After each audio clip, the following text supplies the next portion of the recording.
We're still working on this difficult question of whether foreknowledge is compatible with free actions of men.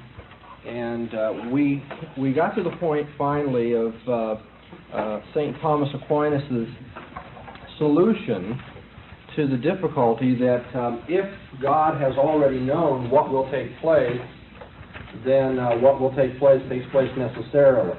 Remember, we had the statement that, let me get it exactly right now, whatever, if it has come to God's knowledge that X will happen, then X will happen.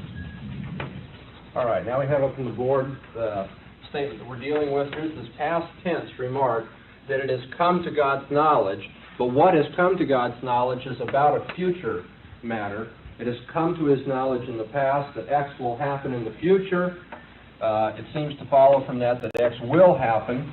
And the problem is that if it has come to knowledge that God's knowledge that X will happen is a necessary statement, if it's a necessary truth, then what follows necessarily from a necessary truth is necessary, and that would make the statement X will happen necessary. Now, if X will happen is necessary, then X cannot be a free action, and therefore, if God knows ahead of time the actions of men, their actions cannot be free. Now, Thomas Aquinas dealt with that by speaking of the timelessness of God's knowledge, that everything God knows, He knows outside of time. He knows eternally, so everything is simultaneous with the knowledge of God. And I critique that at the very end of our time together. And so this is where the discussion has left off. And I'd like now to take up with the another approach to the difficulty, and then finally get into a more general discussion for us as Christians of what we make of this whole matter. Anthony Kenny writes an article dealing with the Thomistic approach to this matter, and he says that the key to this difficulty is in realizing that the statement, it has come to God's knowledge that P, that is, it has come to God's knowledge that X will happen, is not a necessary truth. Is not a necessary truth. Okay, so Kenny's solution is to deny that the antecedent here of this conditional statement, if then, he's denying the antecedent as a necessary truth. Okay, and Kenny says, when it is said that a proposition in the past tense is necessary, there is a significant change in the sense of necessity that we're dealing with. Okay, we have said that anything that is a necessary truth, anything that follows necessarily from a necessary truth is itself a necessary truth. So if it follows from this necessary truth that this, then this must be a necessary truth. However, Kenny points out, what we mean by calling this a necessary truth and what we mean by speaking of anything following from a necessary truth being a necessary truth are different senses of necessary truth. You all got that? Here's the rule. Anything that follows from a necessary truth is a necessary truth. And somebody says, and it's a necessary truth that if it has come to God's knowledge that X will, it is a necessary truth that it has come to God's knowledge that X will happen, because it's in the past tense. But now what Kenny's trying to point out is that what we mean by necessary truth, when we look at the rule, that anything following from a necessary truth is necessary, and what we mean by calling this statement that it has come to God's knowledge that X will happen a necessary truth or necessary, are two different things. To put it another way, we are equivocating on what we mean by necessary truth. Here we mean necessary truth in the sense of a logical truth, a truth of logic. Here we mean it is necessary because it is now unpreventable. A matter that is unpreventable can be called necessary too. But to say that something is unpreventable and something is a logical truth are two different matters altogether. So he says there's a significant change in the sense of necessity. Previously, we mean it is a logical truth that. However, truths in the past tense are not logical truths. truths in the past tense are not logical truths. Here's a truth in the past tense. The Lakers lost yesterday's game. However, the statement, the Lakers lost the game, is not a necessary truth. There's nothing necessary about that, unless, of course, you believe the rest were paid off like I do. But we'll talk about basketball later. The illustration stands. You see what I'm getting at. Something being in the past tense doesn't become a logical truth. It doesn't become logically true that the Lakers lost yesterday. It is still a matter of contingent history that they lost, although now that it's past, it's unpreventable. Nobody can change the past in the sense of making it the case that the Lakers won, even though they actually lost. Or should have won. Okay. Kenny goes on to say, the necessity of past propositions is not in the nature of the case incompatible with freedom, is it? It is now necessary that Brutus was a bad person. It is now necessary that Brutus was a bad person does not imply that at birth it was necessary that Brutus would be a bad person. Okay, Brutus was a bad person. Since that's a past tense thing, it's necessary. Can't change it. It's now necessary that Brutus was a bad person. However, the fact that it is now necessary because it's past that Brutus was bad doesn't mean that at the time of his birth, Brutus had to become a bad person. And so the fact that past propositions are necessary doesn't show that what they're dealing with cannot be a free act. He says, thirdly, well, he asked this question, thirdly, do past or present tense statements, we're talking about the tense of a statement, do past or present tense statements have a necessity which is not shared by future tense statements? He's trying to find a unique sense in which past or present tense statements have a necessity that future ones do not. Okay, so he tries, as I see it here, 4 alternatives. Here perhaps, these are 4 ways in which perhaps a past tense statement has a necessity that a future tense statement does not share. Okay, a kind of necessity not shared by future tense statements. First of all, he says, perhaps a necessary truth is one that is always true. A truth that is always true is a necessary truth. He proposes that understanding of necessary truth, always true. Okay, now do past tense statements, maybe if we get some illustrations on the board that'll help us. We want to ask whether past tense statements have that kind of necessity and future tense statements do not. If that's the case, then we found a distinction. Okay, here's a past tense statement. The Lakers lost on Sunday. Okay, here's a future tense statement. The Lakers will lose, heresy though it be, on Wednesday. Okay, and it's understood here that we're speaking on Monday, all right? So you know the time frame here. On Monday, the Lakers lost on Sunday. It's true on Monday that the Lakers lost on Sunday. And it's, who knows, true or false on Monday that the Lakers will lose on Wednesday. Now, is there a necessity to this past tense statement that the future tense statement doesn't hold? If you understand by necessary truth something that is always true, then we have to ask ourselves, was it always true that the Lakers lost on Sunday? Was it true on Saturday that the Lakers lost on Sunday? No. And so it turns out that a past tense statement, even though it's true, is not always true, is it? It was not true on Saturday that the Lakers lost on Sunday. And therefore, this past tense statement is not a necessary truth on that definition of necessary truth. So we throw that one out. Let's try another definition of necessary truth, or another way of distinguishing between the necessity of past and the necessity of future tense true propositions. Somebody suggests we can change the future in a way that we cannot change the past. That makes sense, doesn't it? seems prima facie plausible. We can change the future in a way that we cannot change the past. However, Kinney points out very properly that's not true at all. Not true at all. We cannot change the past anymore. We cannot change the future any more than we can change the past. What we can change is our plans, but we can't change the future.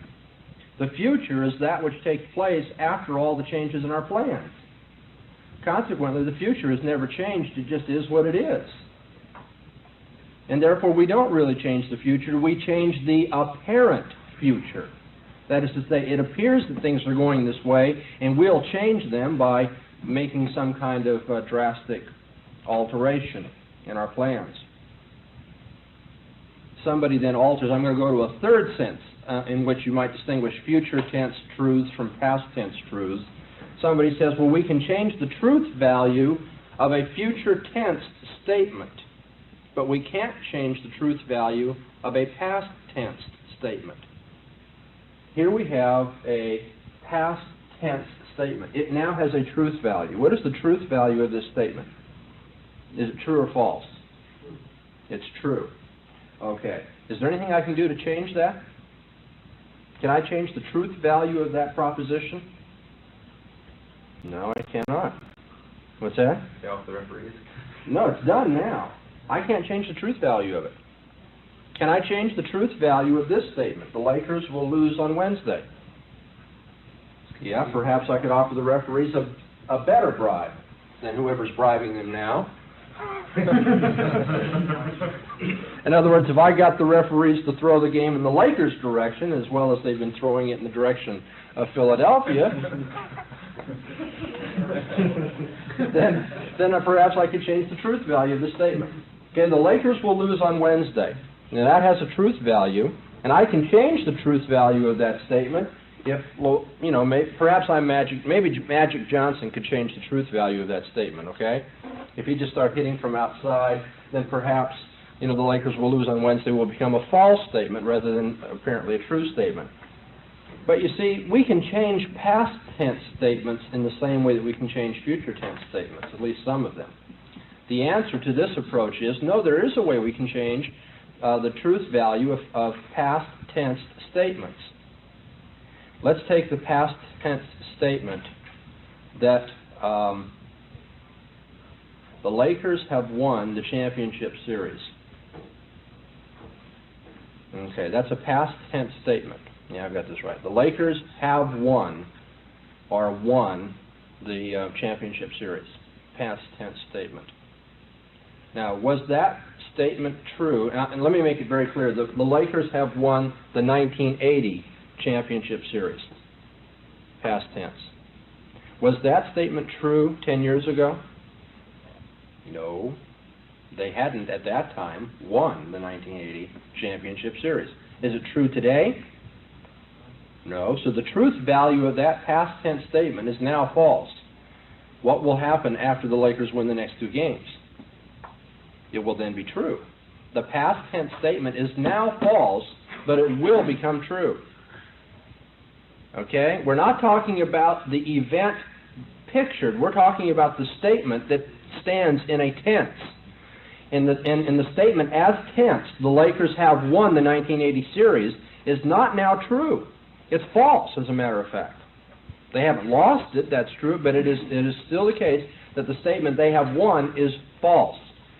However, should they win in the future, then the statement will become true. And so it turns out that there are things we can do to change the truth value of even past tense statements, Kenny points out. Then he looks at one more attempt to distinguish between the necessity of past tense truths and the necessity of future tense truth. Somebody suggests that we can bring about the future but not the past. We can bring about the future, but we cannot bring about the past. We can have a causal effect on what the future will be. We cannot now have a causal effect upon the past. Kenny points out, however, present actions sometimes do affect the past by establishing new relations with past events. Okay? Present actions sometimes do affect the past by establishing new relations with past events. Let me give you an illustration. Let's say somebody's father dies before that person has children. Okay? You get married, your father dies before you have children. It is a past truth that your father was not a grandfather. Okay, and he's dead, and there's nothing that can be done about that now. But if you should happen to have children, you will make your dead father a grandfather. You won't make him an alive grandfather, but you will make him a grandfather. And so it turns out there are certain things we can do to change past relations. We can now make a father into a grandfather. We can also make someone's past belief about our future activities true. Okay, let us say that my mother previously believed that I would grow up to be a theologian. Now, if I had become a lawyer or a doctor, I would have made that belief false. But if I happen to become a theologian, or better, an instructor of theology, then I make the belief true. I establish a new relationship between what is the case and what was believed to become the case.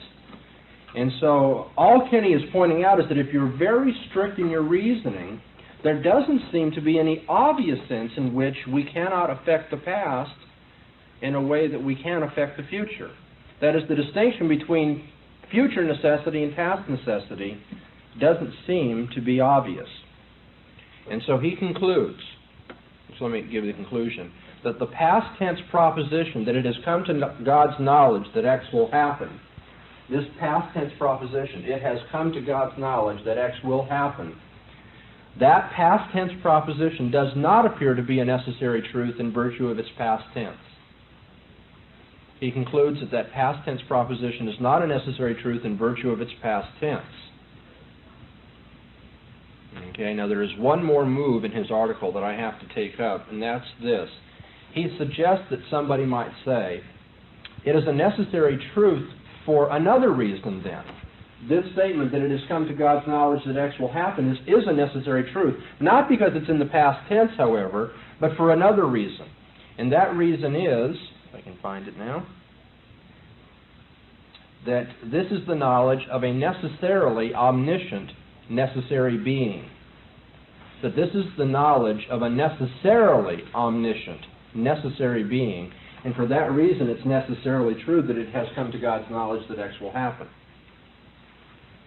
As omniscient, because God is omniscient, the statement, it has come to God's knowledge that P, will always be true no matter what we substitute for P. This statement will always be true no matter what we put, I'm changing here, what we put in the place of X. Whatever we put in the place of X, since God is necessarily omniscient, this statement is going to be true. This statement is always true no matter what X is, no matter what the value of X is, whatever you substitute for X. And if that's the case, then it will always be true no matter what we substitute for it. So it has come to God's knowledge that X will happen is a necessary truth. But there's a real big problem with that, and it's obvious, and I won't take any more time than simply to mention it. God's omniscience does not imply that God knows any and all propositions. Isn't that right? God's omniscience, what if we put in here for X, the Lakers won on Sunday? It has come to God's knowledge that the Lakers will win on Sunday, whatever yesterday's date was. Well, that'd be false, wouldn't it? Omniscience does not mean that God knows any and all propositions. It means He knows only the true ones. So we do not have a necessary truth that X will happen has come to God's knowledge. That's not a necessary truth. We only have the statement that if X will happen is true, it has come to God's knowledge that X will happen.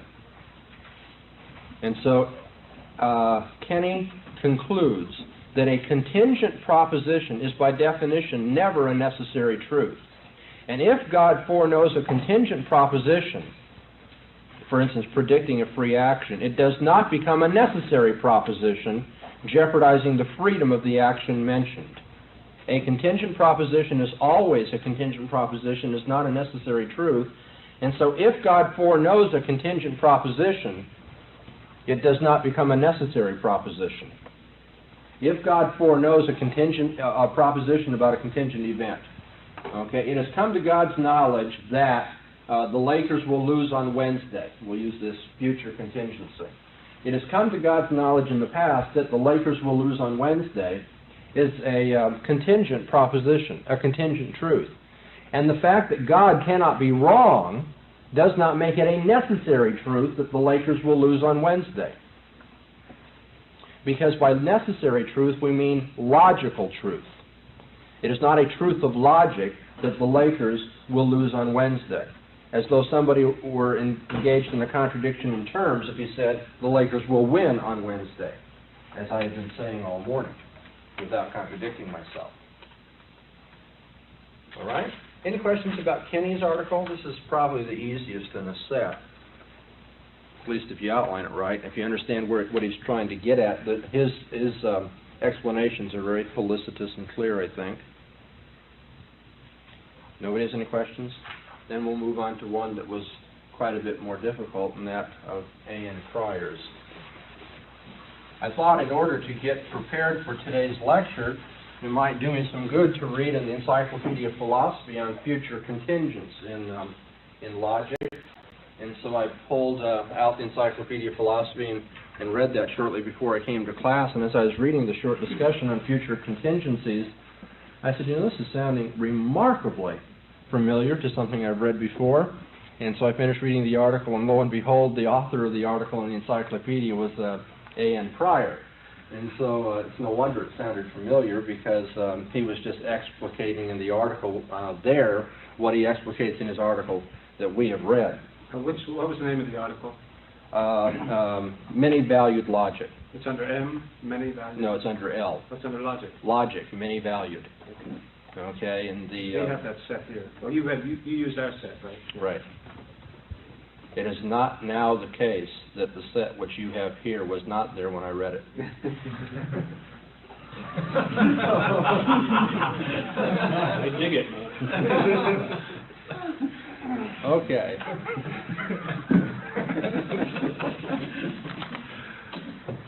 Oh, yes. Now, forgetting the Lakers and all the rest, let's try to dig into Pryor very... Let's do it with diligence here for a minute and get rid of it, and then we'll go on to something more entertaining.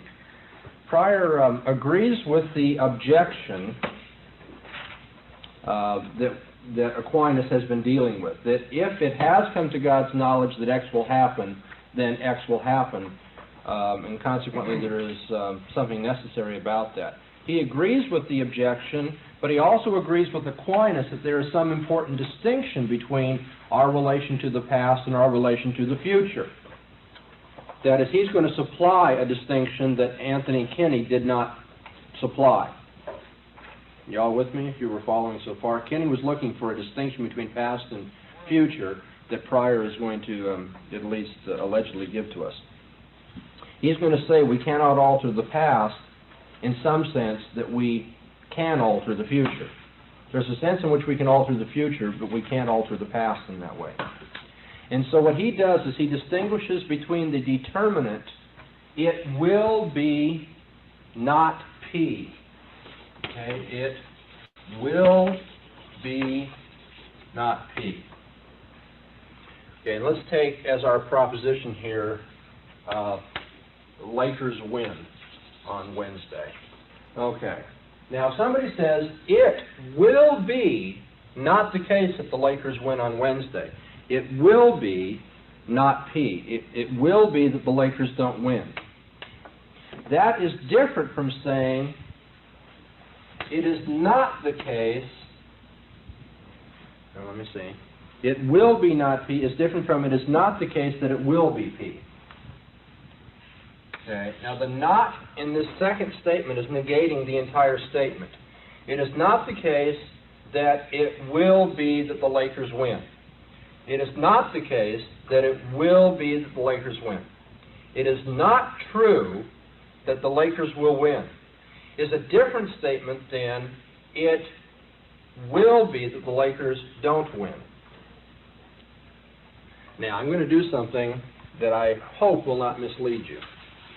I'm going to draw an analogy here, and it's only for the sake of showing the difference that it makes to a statement when you shift the placing of the negation in the statement.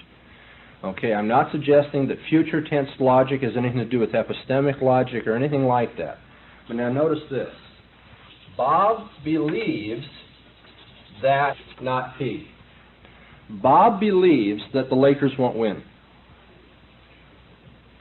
Is different from saying it is not the case that Bob believes that the Lakers will win.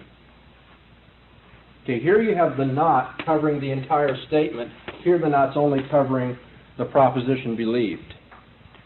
Okay, Bob believes that the Lakers won't win. It tells you that he has some determinate belief. He believes they're losers on Wednesday night. Okay? But it is not the case that Bob believes that they will win, only tells you that he doesn't have a belief on the subject. Now, this is the interesting thing, and the reason so many people make logical mistakes in their epistemic inferences is that that this leaves it open to be this. That it is not true that Bob believes the Lakers will win may be the case because Bob believes that they won't win. But this can also be true because Bob doesn't have a belief on the subject. Do I have to go over that again? Is that clear to everybody? This is congenial with this. This may be the reason why this is true. It is true that it is not the case that Bob believes the Lakers will win. And the reason it's not the case is because he happens to believe they're going to lose. But the fact that it's not true that he believes that they're going to win doesn't mean that he believes they're going to lose. He may not have a belief. And if he doesn't have a belief about whether the Lakers are going to win or lose, then it's not true that he believes that they will win. Okay, the statement that the Lakers will win is something that Bob doesn't believe. Does that mean that he doesn't have a belief, or does that mean that he doesn't have that particular belief? It can go either way. It only definitely excludes one belief from all the set of beliefs that he has. When you say it is not the case that Bob believes that P, that can be taken to mean that either he has no belief or he believes the opposite. That is to say, Right. This can be interpreted to mean this, but this does not necessitate that. Exactly. Okay? If that helps, I'll put it that way again. This is consistent with this, but this does not necessitate that. That it is not the case that Bob believes that P might mean that Bob believes not P, but it does not necessarily imply that Bob believes it not P. Or if you will, this is the difference between atheism and agnosticism. All right? Let's change the P. If P is God exists, Bob believes that God does not exist. It's different from it is not the case that Bob believes that God exists. It is not the case that Bob believes that God exists doesn't mean he's an atheist. It may mean he's an agnostic, that he doesn't believe one way or another. Now, it's a whole other subject of whether there are any such creatures as are genuine agnostics. I don't happen to believe there are any genuine agnostics, but we're just talking at the level of what people profess. Somebody says, look, I'm not saying God doesn't exist, I'm just not saying that he does. I'm agnostic on the subject. I don't know. Somebody else says, I know God doesn't exist, or I believe God doesn't exist. Bob believes that God doesn't exist is different from saying it's not the case that Bob believes that God exists. Because this might be agnosticism or it might be atheism. This is definitely atheism. Okay, now that is only by way of analogy. You see what happens when you change the not from negating some subordinate part of the sentence to negating the entire sentence. Okay, the change from this position to this changes the outlook on it all. Can I just inject something here before you erase that? Yeah. Just a linguistic interest. I came to this many, many years ago because in the ancient hieroglyphic language, this is clearly drawn out, not only by the position of the negative, but you've used a totally different negative. They have two different negative words, two different words for not. In the first sentence, you're merely negating the predicate. You'd use a predicate negator. In the second one, you are negating the nexus between the subject and the predicate. And you use a nexo negation. And also change the position. So you use, actually, and it's consistently used, two different words. Yes, as a matter of fact, Indian logic, which is another article you can look up on the encyclopedia that we had when I was reading it in the library. If you look up Indian logic, you'll find out that they have three different forms of negation. And so that the truths of logic are altered according to what negations you are using. There are three in hieroglyphs too, but I don't know what the third one is in India. The three in hieroglyphs are nexo negation, which is the second one. I negate the nexus between subject and predicate. Right. Or I can have predicate negation, which is your first one. I think it's subject negation is what you would add to that. And the third one would be word negation. They would have a separate one for word negation. Well, maybe that's what this would be. Now notice, Bob believes that not P. It's negating the predicate. Okay. Bob not believes that P. You're negating the nexus between the subject and the predicate. That's what this amounts to. Linguists call the second one nexal. In English, when we put the negative outside the entire statement, it's negating the verb. Right. It is not the case that Bob believes that P is to say Bob not believes that P. But you're breaking the truthfulness of subject and predicate there, the link between them. When you negate the verb, you're and then you breaking can the add a third one is what I'm getting at, though, and you can say not Bob believes that P. That's word negation. What you're saying there is somebody other than Bob believes that God exists. Or as you say, subjective negation. Okay, so anyway, all of this, for those of you interested, just goes to show that it makes a big difference where you put the negation. And in some languages, which negation you use? Well, some languages enable you to make that a little bit clearer than other languages, yes. But now let's go back to what we were dealing with. It will be not P is then different than it is not the case that it will be P. This is a determinate statement. It will be not P. The Lakers will lose is what that says. This says it is not the case that the Lakers will win. And by saying that, if somebody says it's not the case that the Lakers will win, it's simply saying it's undecided. Nobody can be so arrogant as to claim that the Lakers will win, even if he teaches philosophy. Okay? This is somebody who says it is not the case that the Lakers will win, and somebody says, do you mean to say the Lakers are going to lose? No, I'm just saying that it's not the case that they will win. It's not now true that they'll win or lose. Now, does everybody follow what we're getting at? Prior is saying that there is no truth, there is no present truth to future tense statements. Oh, but putting the not at the front, all you're doing is what you just said, substituting it is not now true, it will be P. Right. It is not now true that the Lakers will win. You say that again. It is not now true. It is not now true that the Lakers will win. It's different from saying the Lakers will not win. Okay? The Lakers will not win is different from saying it's not now true that the Lakers will win. Terminology. You called the first one a determinate statement. Would you give a handle for the second one? Give a title to the second one. An indeterminate. An indeterminate. Okay. Okay. Somebody who makes this claim is saying that the truth of P is indeterminate. Somebody who makes this statement is saying the truth of P is determinate. Or better, the truth value of P is determinate. And the truth value here happens to be falsity. Do you all know what's saying in that language of truth value? To say that something has a truth value is to say that it either is true or false. A truth value means that it has this evaluation, true or false. Now, the truth value of P here is determinate, determined to be false. The truth value of P here is indeterminate. It is not now true that the Lakers will win. Now, this is Pryor's own point of view on the subject. It can be that X, or it can be that P, to use the same designation, it can be that P is logically equivalent to, let me put it this way. We're going to talk about can and must for a minute here. It can be that P. Okay. Now the statement that it can be that P is equivalent to P when you're using past tense propositions.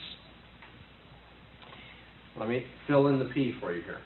If P is a past tense proposition, it can be that the Lakers lost is equivalent to saying the Lakers lost. It can be that the Lakers lost is equivalent to the Lakers lost, because the past can't be changed. The only thing that's possible about the past is what is actual about the past. Does it say it's happened, but I don't know what the outcome was? No, we're not talking about whether I know it or not. We're talking about what is possible. It can be that the Lakers lost means the Lakers lost. Are you speaking with reference to the truth value of the total statement? Yeah. As far as truth value, that the statement P controls the truth value of the whole statement. It can be that. If it's in the past tense. If it's in the past tense. If it's in the past tense. You see, he's trying to draw a distinction between past and future, and that's what I'm driving toward right now. It can be that the Lakers lost is equivalent, or logically equivalent, to saying the Lakers lost, because there are no possibilities about the past except that which is actual. What is possible and what is actual are the same when it comes to the past. Okay, that's just a real loose paraphrase of what Pryor's getting at. But now, it can be that P, when P is in the future, is not equivalent to P. It can be that the Lakers will lose.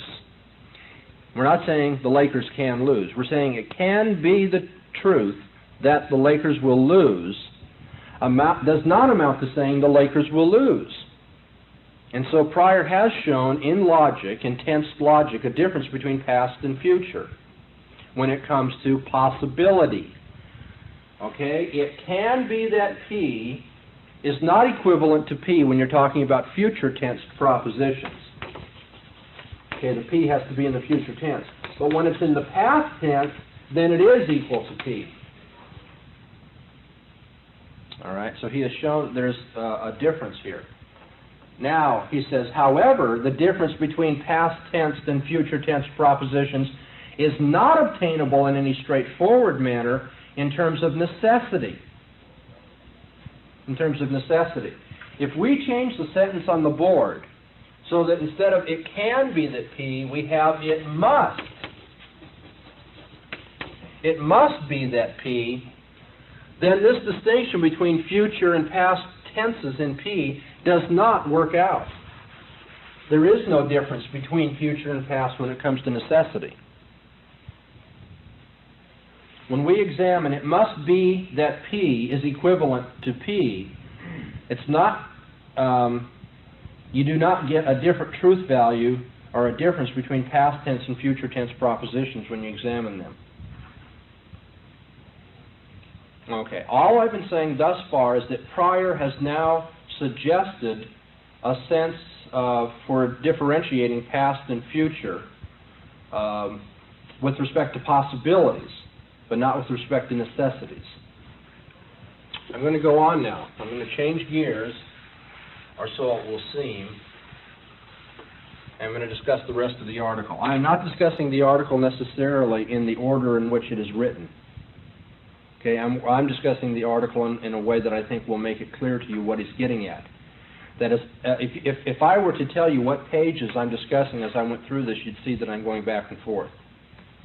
And there's a good reason for that. Remember I told you the other day, after reading this many times, I'm not sure why he put it together the way he did, because you really have to put a lot of things on the shelf and keep in your mind what's going on and follow a lot of digressions to put this whole thing together. It's a very awkwardly written article. Maybe he's not logical.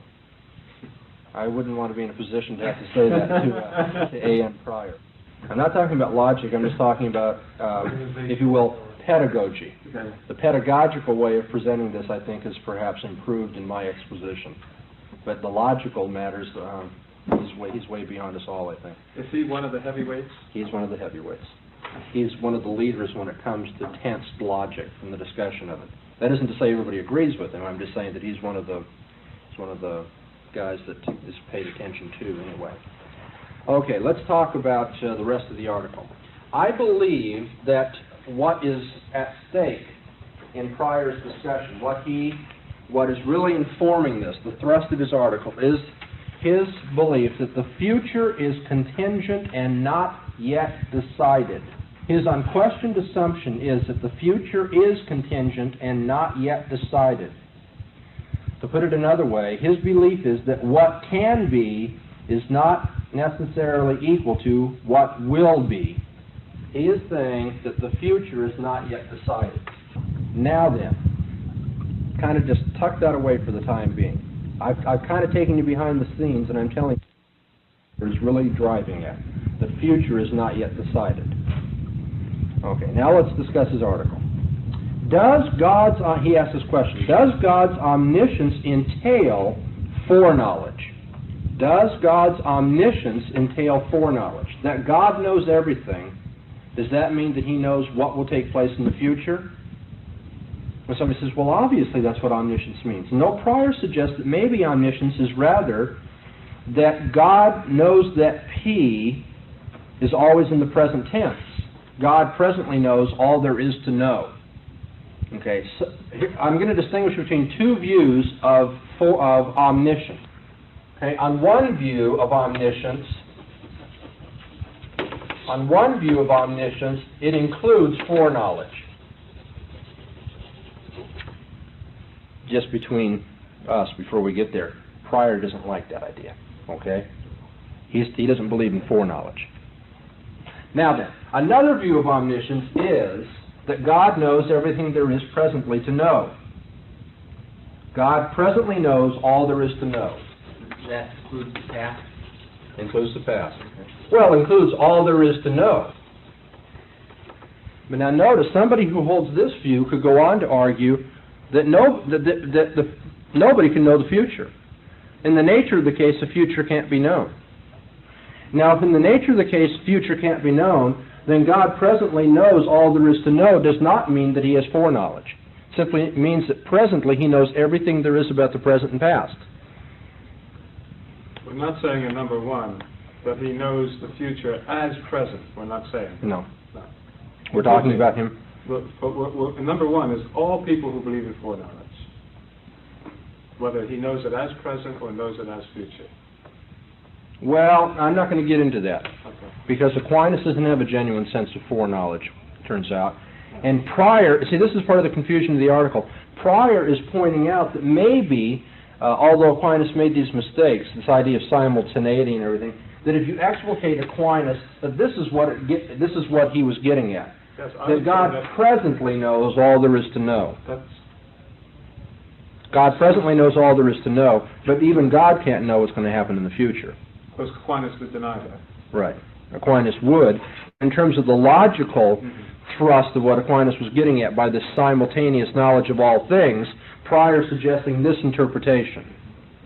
Okay, so he disagrees with Aquinas, and that's another confusing thing about the article. You never know whether Pryor's on the side of Aquinas or not. It seems like he's criticizing, and then he turns right around and says, but I agree with Aquinas here. And what is usually happening is he says, I disagree with the way Aquinas tried to get around the problem. Disagree with this idea of eternal knowledge. Okay, everything is present to God. But he is correct in saying that everything is presently known by God. Okay, God knows everything is present means God presently knows everything there is to know. Okay, this view of omniscience might preclude foreknowledge. This view includes foreknowledge. Pryor is saying they have to ask whether God's omniscience entails foreknowledge then. You have two different views. And here's the crux issue. If you all get this, then you're going to be able to understand everything that follows. Has whatever is the case always been going to be the case? I'm going to write it down. Not but once you see it on the board, I think you'll see how obvious this is in terms of our discussion. Yeah, I'm hyphenating the end so you take that as a unit, okay? So, okay, this is the proposition, and he's asking, is this true or not? Whatever is the case always has been going to be the case, okay? Let's take something that is now the case. It's raining on Monday. Okay. 80 years ago, we're asking, is it true that 80 years ago, what is now the case was going to be the case? Now do you understand this sentence? Once you kind of get adjusted to this tense logic thing, you just have to understand where you are on the timeline. Whatever is presently the case always has in the past been going to be the case.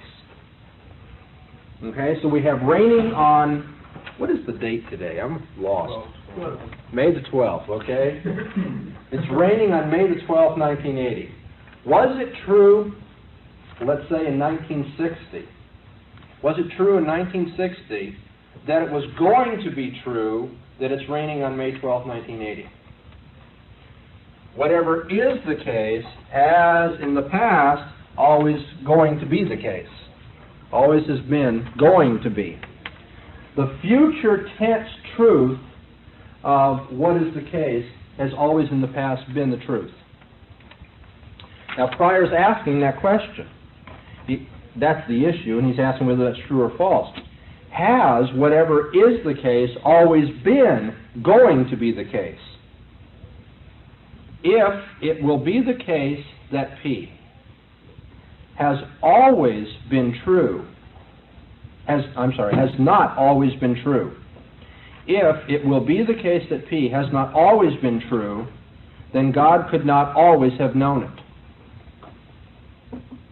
Okay, it's raining on May 12th. Here's the statement. It will rain on May 12th. Was that true on May 1st? On May 1st, was it true that it will rain on May 12th? If somebody should say that it was not true on May 12th, that it was not true on May 1st that it will rain on May 12th, then nobody could have known on May 1st that it will rain on May 12th, because knowledge is always of the truth. Everybody with me? What? The weather forecaster, would that?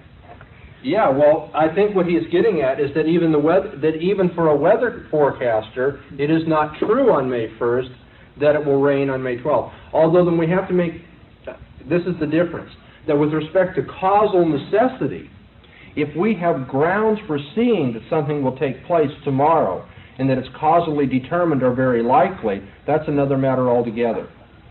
In terms of our discussion, we should always be using examples of future contingencies. Somebody might say the weather is determined by causal principles, and so instead of making this a matter of raining, let's say that it will be on May 12th that, that Kikasola skips class, okay? It will be that Kikasola skips class on May 12th. Okay, now that is a contingent event in the sense that allegedly Kikasola decides whether he's going to go or not. So nobody can say this is causally determined in the way that the rain might be. So I don't want to let it be confusing anymore. The question is, on May 1st, was it true that, quote, it will be true, or Kikasola will skip class on May 12th? Was it true on May 1st?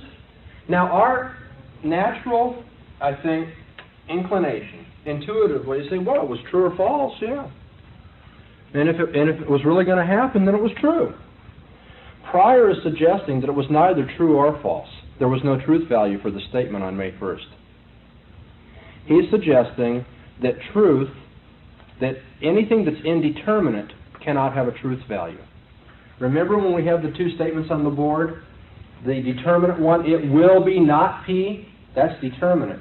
But you can take that in another way, indeterminately, it is not the case that it will be P. It is not the case that it will be such and such, is simply to say that it's indeterminate. It's not the case that anybody could say for sure. Okay, Pryor suggesting that there was no truth on May 1st about May 12th, when you're dealing with future contingencies anyway, like a man's decision to come to class or not. Okay. Statements about as yet undecided free actions are as yet neither true nor false. And I'm going to say that again, so that you can write it down exactly. That is the heart of it all. Statements about as yet undecided free actions are as yet neither true nor false. Statements about as yet undecided free actions are as yet neither true nor false. One more time. Statements about as yet undecided free actions are as yet neither true nor false. Okay, contingencies are matters for which it is not yet true that the event will be the case, or it will not be the case. Okay, contingencies, future contingencies, are precisely matters for which it is not yet true that they will happen, and it's not yet true that they won't happen. There's no truth about it as yet. And this is where, at one point in the article, pages 425, 426, Pryor says, in an important sense, there are no contingent truths. For if something attains the status of a truth, it is then unchangeable. Nothing can be said to be truly going to happen until it is so present in its causes as to be unpreventable. Nothing can be said to be truly going to happen until it is so present in its causes as to be unpreventable. Well, what's the upshot of it all? Okay, I could take you through some of the details of all this. The bottom line is that it's impossible to foreknow truths about future contingencies. Since there's no truth, there can be no knowledge about what will happen on May 12th if you're considering this from the perspective of May 1st. Nobody knows future contingencies literally when they are still future contingencies. When they are as yet future contingencies, nobody could know them, because when they're as yet future, there's no truth or falsity about them. And he says nobody could know future contingencies literally when they are yet future, because there is not then, in the past, any truth with respect to future contingency to be known. There is no truth to be known about the future. If it has always in the past been true that P will be the case, then P will be the case could not always in the past have been known by God. I'm saying what I've said before. I'm not adding any new material, so don't let anybody get confused now. I'm just summarizing the article. If it has not always in the past been true that P will be the case, then P will be the case could not always in the past have been known. If it wasn't always true, it couldn't always have been known, and therefore God doesn't have foreknowledge. Nobody has foreknowledge. Future contingencies cannot be known. They can only be correctly guessed, says Pryor, because there is no present ground for the correctness of the guess. There is no present ground or justification for saying that it will be in June or July or what have you, that this is going to happen. Presently, there is no justification for saying that Kikasola will or will not be doing such and such in June.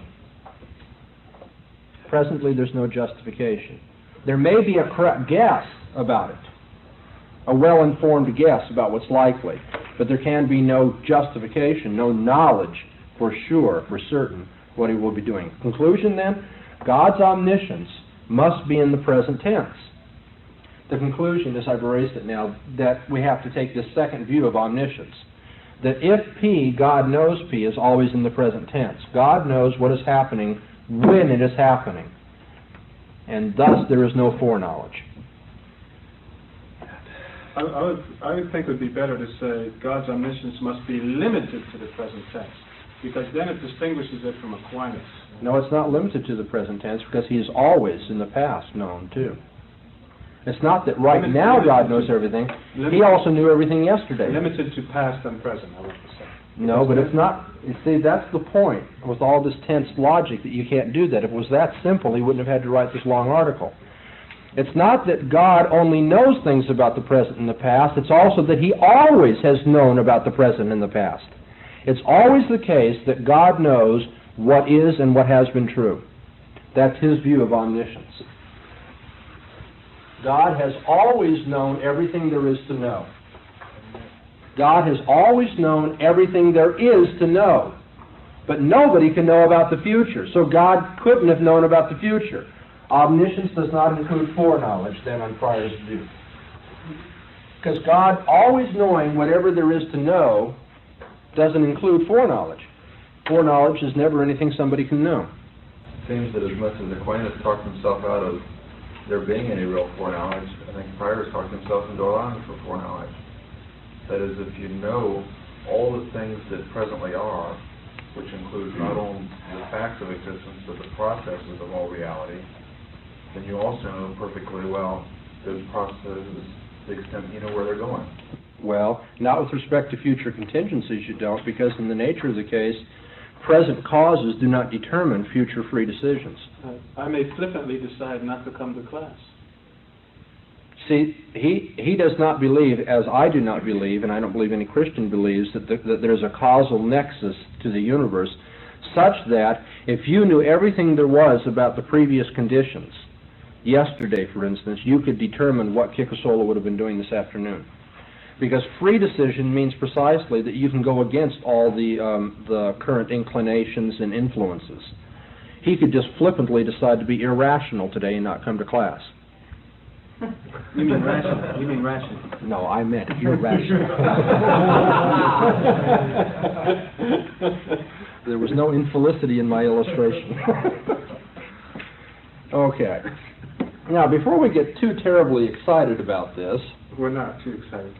I would like you to see on page 426, Pryor makes an admission which I think covers the whole issue here as he's approaching it.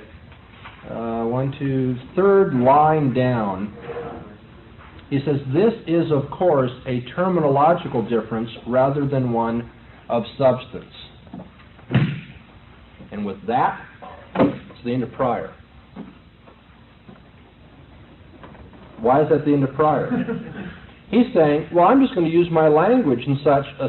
I'm going to use my epistemic vocabulary in the following way. There is no truth about the future, so nobody can know the future, therefore there's no foreknowledge. That is, he is choosing. It's not quite that simple. He would give you longer arguments if we were in a philosophical dispute. But he recognizes he's choosing to use the word true in the following way. Nothing can be true unless it is determinate. Secondly, nothing is determinate about the future because he believes the future is contingent. Okay? Remember I told you a long time ago, tuck this away, we'll come back to it? Now I'll turn back to it and read it one more time. The future is contingent, not yet decided. That is his belief. That is his fundamental metaphysical conviction, that the future is not yet decided. Okay? Because he thinks the future is contingent and not yet decided, because he believes it's indeterminate, there can be no truth about the future, If there can't be any truth about the future, there can't be any knowledge of the future. He says, I'm using the word true in this way, only for determinate issues that can be known. You can't know future contingencies because they are contingent. How would he handle the prophecies of the Scripture? I really don't think A.N. Pryor would worry about that. I'm going to come back to it, and we're going to worry about it because we're professing Christians and we're submit to the Bible. But you see, he doesn't have that restraint upon him. You see, that's why I was hoping you would get the point that I slammed my book shut after I said, he said, this is a terminological difference. What he's saying is, I have a metaphysical point of view, and I'm going to use the word true in the following way. Since I don't believe that there's anything about the future that's determined, then I don't believe there's anything that can be known about the future. There's no truth about whether the Lakers will or will not lose on Wednesday night. There is no truth about it. It's indeterminate, and therefore it's not yet true. As yet undecided matters don't have a truth value. If they don't have a truth value, they can't be known. If they can't be known, then there can't be any foreknowledge. And if there can't be any foreknowledge, then omniscience precludes foreknowledge. I mean, the article in one sense is extremely easy. I mean, it's got some very technical discussions and digressions and interpretation of Aquinas and all this argument back and forth. It's hard to interpret. But when you get down to the bottom line, all he's saying is that as far as he's concerned about tensed logic, future contingencies are neither true nor false. There's no truth to be known about future contingencies because the future is contingent. But as Christians, we can't buy the proposition that God doesn't know the future because we believe in prophecy. We believe in a lot of other things, but I mean, prophecy is one obvious illustration that God knows the future. And he knows it certainly, not just very likely. Okay? There's a... Go ahead.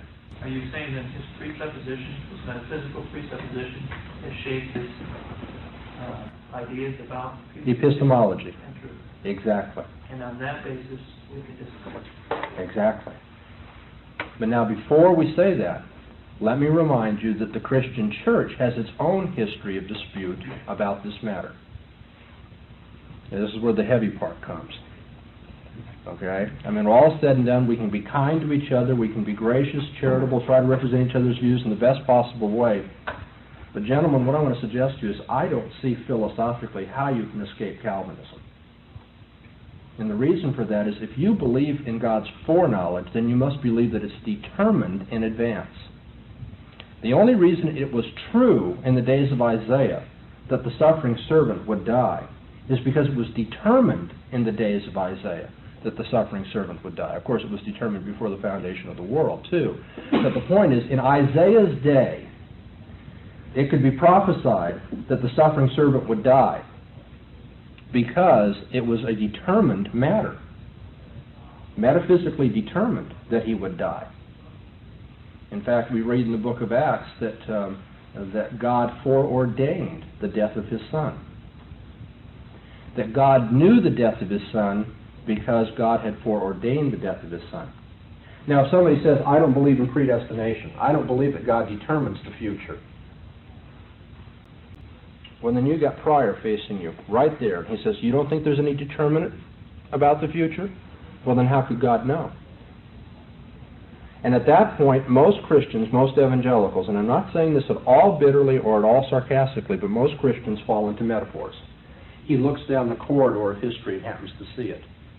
Well, is that getting back to Aquinas? God sees it as present even though it's not yet present? Does that mean that God is somehow like in a movie theater and it's all flashed on the screen at once and he sees it? I mean, we can get into all these interesting analogies and metaphors, but they don't help, do they? Philosophically, they don't change the issue.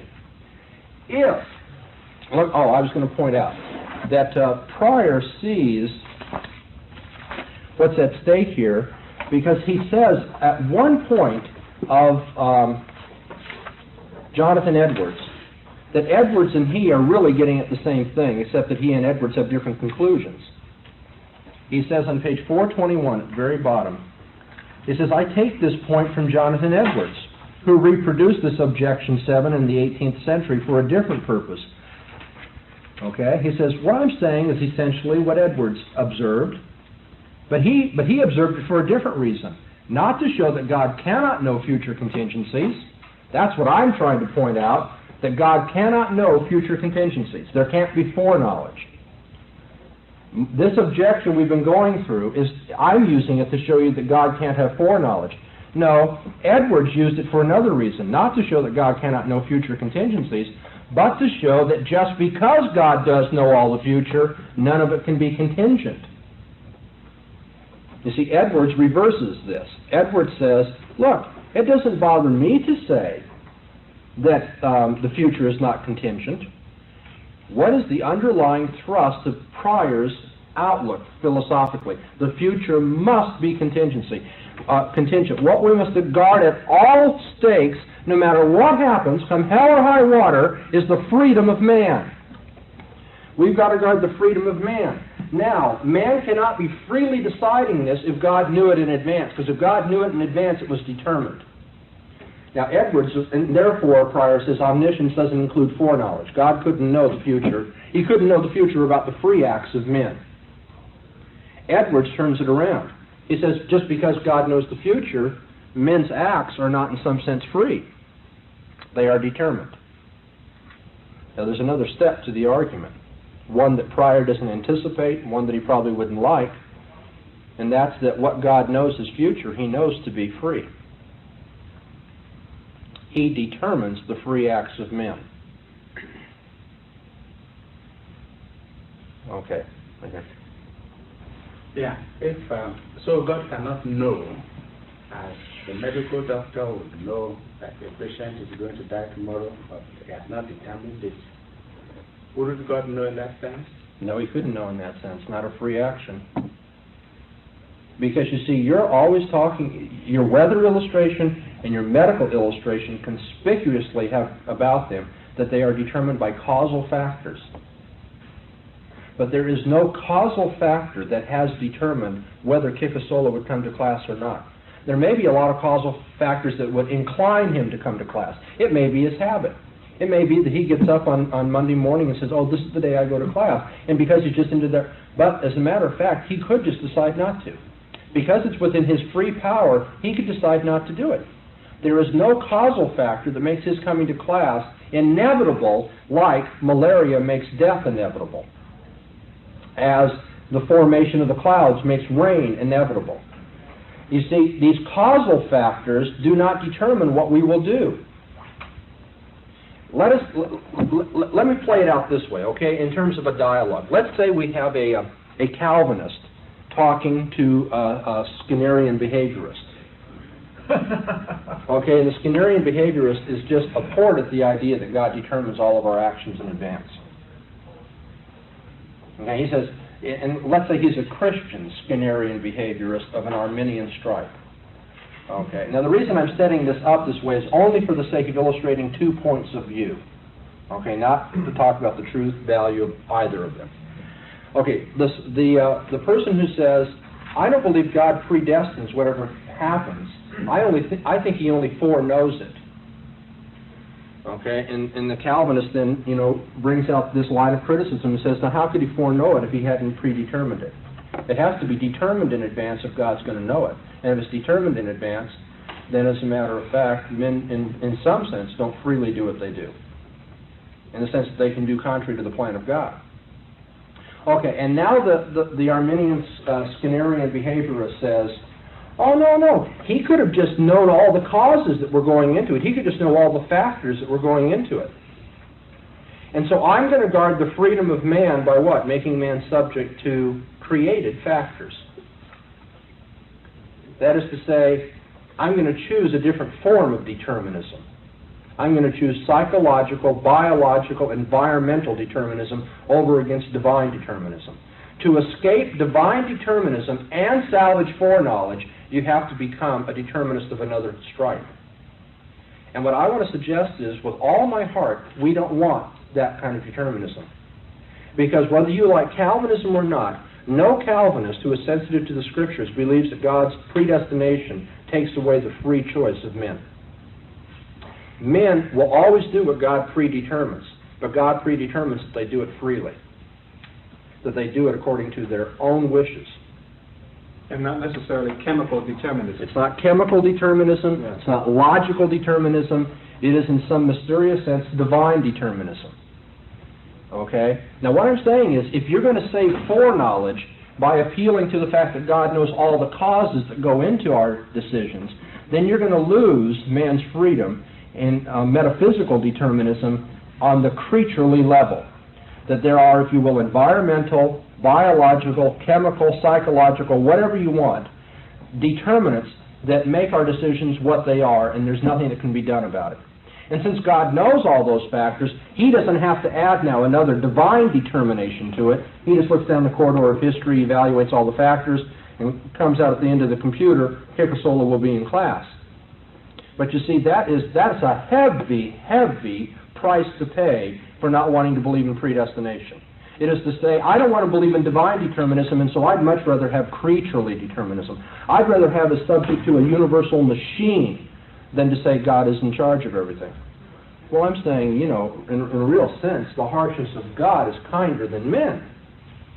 That in this sense, I'd much rather believe what the Bible says, that God determines whatever comes to pass, and for that reason knows whatever's going to come to pass, but He determines it as free.